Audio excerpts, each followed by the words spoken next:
Hey folks, this is Rhykker with a Diablo 3 patch 2.6.8 Season 20 Barbarian build guide. Now this guide is for the new Frenzy Barbarian using the all-new Horde of the 90 Savages Barbarian set. In this video, we'll go over the skills, the gear, and the tactics that you'll want to use to rock this build. And in the video description below, I'll be dropping a link to the D3 planner for you to use as a reference, and I'll keep that link down there in the description updated as this new build is perfected. Now let's begin with an overview of the gear you'll want to use. And just bear in mind that what you're seeing was recorded on the test server. Since then, the set has actually been buffed. So first off, the 2-piece bonus doubles the effectiveness of shouts, and it makes feared enemies take double damage.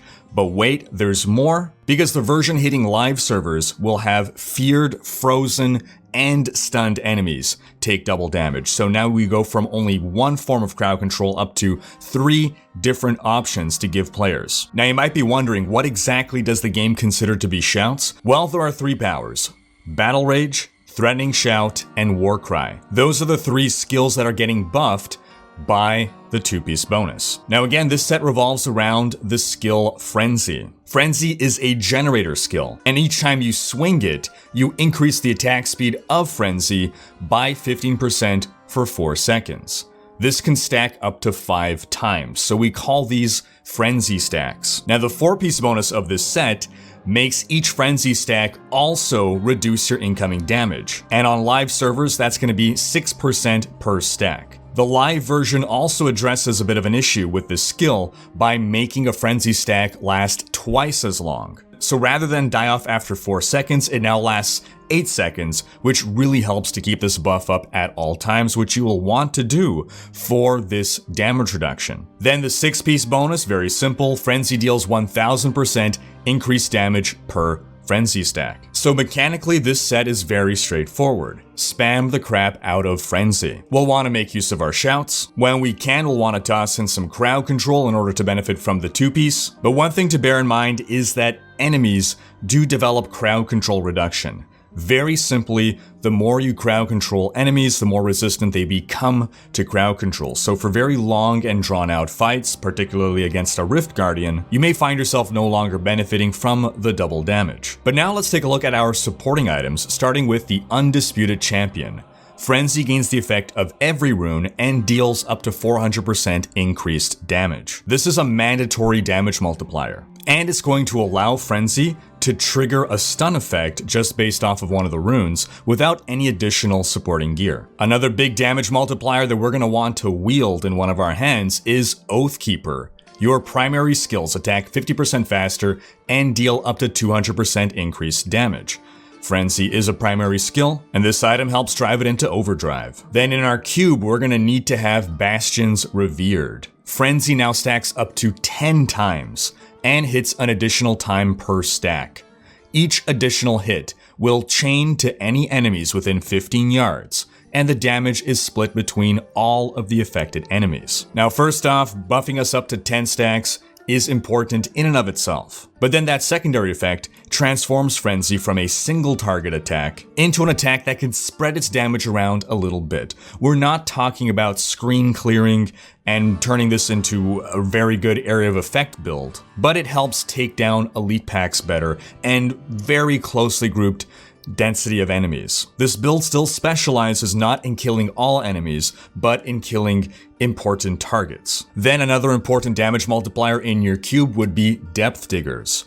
Primary skills deal up to double damage. Then a very important source of damage mitigation would be the Band of Might, be it in your cube or equipped. After casting Furious Charge, Ground Stomp, or Leap, take up to 80% less damage for 8 seconds. We'll want to incorporate one of these 3 skills into our build and cast it at least once every 8 seconds in order to maintain this buff at all times. Then some items that help the build but aren't absolutely critical would be the Convention of Elements. This is another big damage multiplier, especially when you're able to use your damage window to its maximum effectiveness. You'll actually have a choice of what element to run this build with, but we'll get to that in a bit. Then Mortix Brace is another item that will help. We will not be able to maintain 100% uptime on Wrath of the Berserker, but when we are in Wrath of the Berserker form, this item will help by giving us every rune on that superpower. Then lastly, we're rounding things out with a Traveler's Pledge and Compass Rose.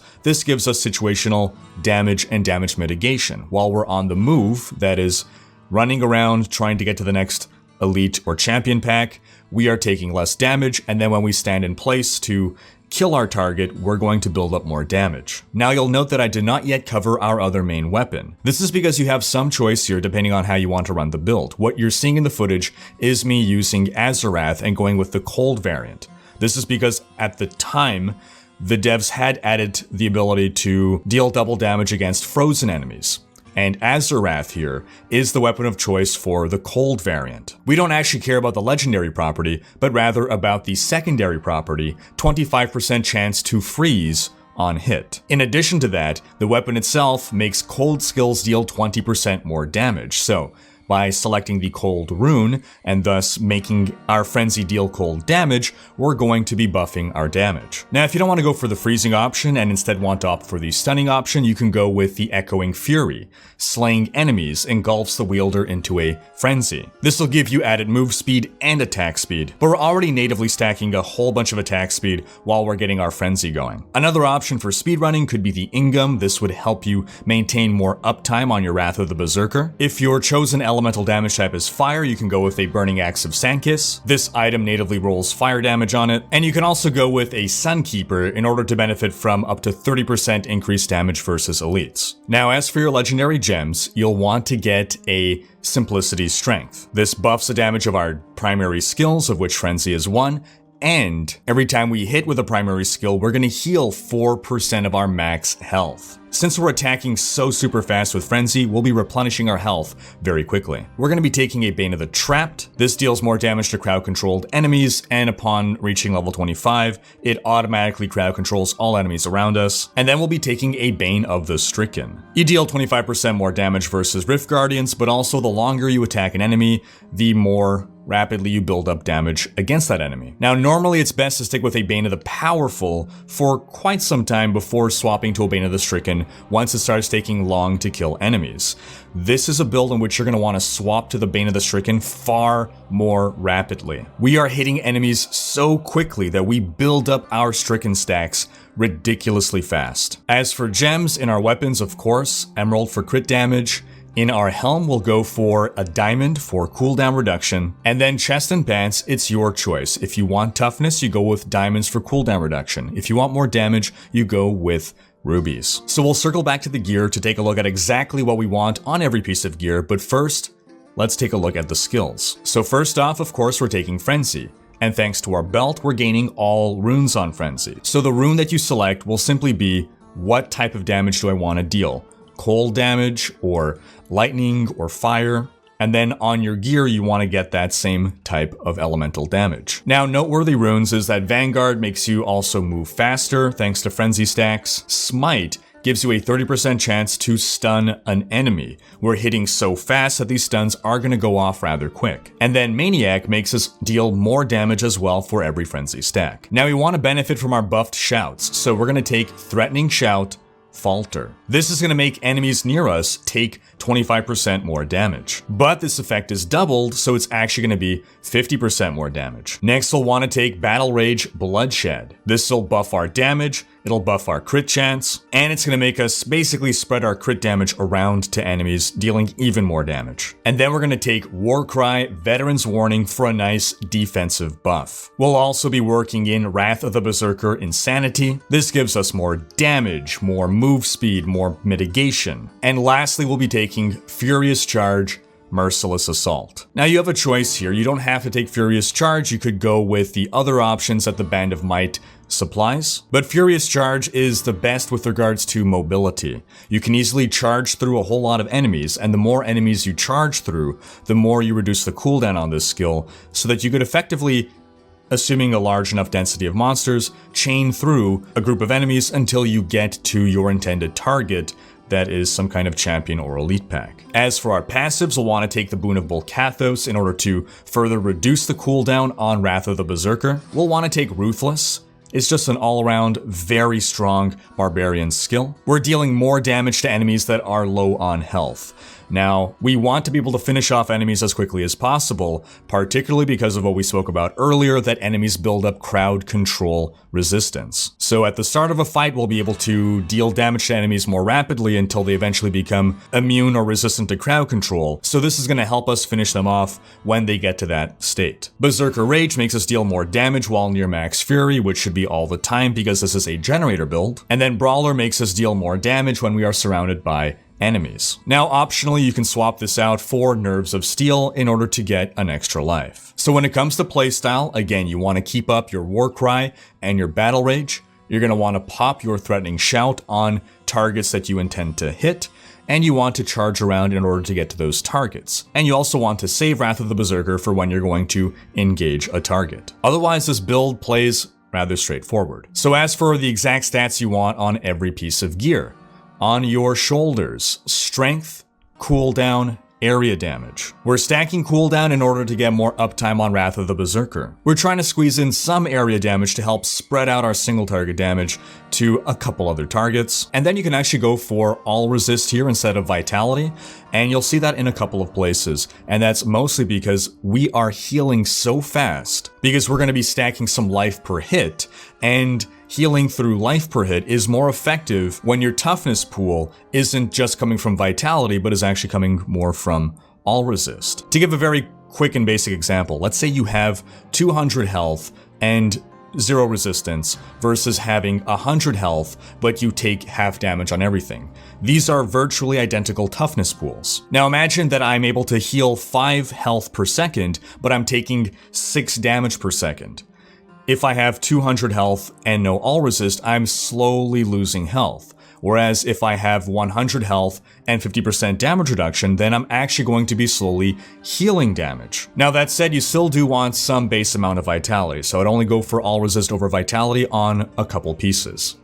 Onto our helm, strength, crit chance, and this is a good place to put life per hit. For our amulet, crit damage, crit chance, and then your element of choice. For our gloves, crit damage, crit chance, cooldown, then either strength or area damage. Now you always want strength until you're starting to get higher up in Paragon levels. Once you're able to start stacking a whole lot of strength through Paragon, that's when you can start making substitutions, removing strength from gear and swapping in other useful attributes. On your chest, you want strength, vitality, all resist. On your bracer, element of choice, strength, crit, vitality, or all resist. For your belt, strength, vitality, all resist, frenzy damage. For your pants, strength, frenzy damage, vitality, or all resist. And for your boots, strength, vitality, all resist, and armor. For your ring, be it a convention of elements or a band of might, again you'll want to equip one and have the other one in the cube, crit, crit, and cooldown. For your compass rose, crit, crit, cooldown, and then the other attribute could be strength, it could be raw damage. And then between your two weapons, you'll want to get cooldown on at least one of them. You want to get percent damage on both of them. And then again, strength is a good attribute. If you don't need the strength, you can go with attack speed. Area damage could also be an option. And then for your Paragon points, you want to get your total move speed up to 50 and then dump everything into strength. That said, in general, if you find you're squishy, you can go for some vitality instead of strength, but that really shouldn't be an issue until well over GR 100. For offense, start with cooldown, then crit chance and crit damage, keeping both at about a 1-to-10 ratio, then attack speed. For defense, all resist, then life, then armor, then life per second. And for utility, life per hit, area damage, resource cost reduction, and gold find. Now that's going to wrap up this video, but again, this is a new build. It's still going to be perfected, so do check back, keep an eye on the link in the video description to the D3 planner, see how that might evolve as the season evolves. And also stay tuned for more Diablo 3 guides. Thanks for watching. Special thanks to my Twitch, Patreon, and YouTube supporters for making these videos possible. If you like what you see on this channel and want to support the creation of more content, you can consider pledging on YouTube or Patreon and unlocking behind-the-scenes content, monthly virtual hangouts, and more. If you enjoyed this video, please share it, check out these other videos, and subscribe to join Rhykker's Raiders for more Diablo content.